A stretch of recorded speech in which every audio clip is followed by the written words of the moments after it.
નમસ્કાર દર્શક મિત્રો, મિરર ઓફ ધી વર્લ્ડ ન્યૂઝમાં આપ સૌનું હાર્દિક સ્વાગત છે। આજરોજ શહેરના પૂર્વ વિસ્તારમાં બંધારણ દિવસ યાત્રાનું આયોજન કરવામાં આવ્યું।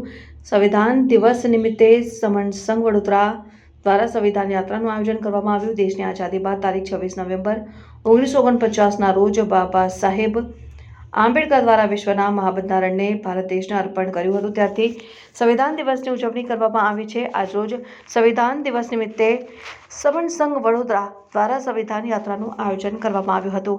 શહેરના પૂર્વ વિસ્તારમાં આવેલા સુપર બેકરી 4 રસ્તાથી કિશનવાડી સ્થિત શિંગોડા માર્કેટ 4 રસ્તાથી પરત સુપર બેકરી 4 રસ્તા સુધી આ સંવિધાન યાત્રા યોજાઈ હતી। આ પ્રસંગે એડવોકેટ હસમુખ મકવાણાએ જણાવ્યું હતું કે 26 નવેમ્બર સંવિધાન દિવસ એટલે આપણી સ્વતંત્રતા તરફનું એક મહત્વનું પગલું છે। આપણા મહામાનવ વિશ્વ રત્ન ડોક્ટર બાબા સાહેબ આંબેડકરે મહામહેનતે ભારતના વંચિતો અને શોષિતો માનવીય જિંદગી જીવી શકે તે માટે બંધારણ સભાના ચેરમેન તરીકે આપણને ઘણા બધા માનવીય અધિકારો મેળવી આપ્યા છે અને તેને કારણે આજે આપણે માનવીય જિંદગી જીવવા તરફ પ્રયાસ કરી રહ્યા છે અને તેથી જ આ દિવસ ખૂબ ખાસ છે અને તેનું ખૂબ જ મહત્વ રહેલું છે।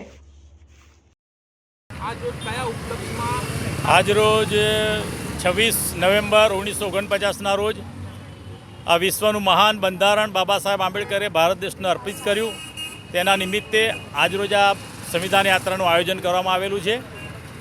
આ દેશના શોષિત, પીડિત, કચડાયેલા વર્ગને માનવ જીવન જીવવાના અધિકારો બંધારણ દ્વારા આપવામાં આવેલા છે અને તે નિમિત્તે સમણ સંઘ, કિશનવાડી શાખા સંગતિ, નાથદ્વારા શાખા સંગતિના તમામ સમણ ભાઈઓ બહેનો દ્વારા આ સંવિધાન યાત્રાનું આયોજન કરવામાં આવેલું છે અને શરબત વિતરણનો પ્રોગ્રામ રાખવામાં આવેલો છે।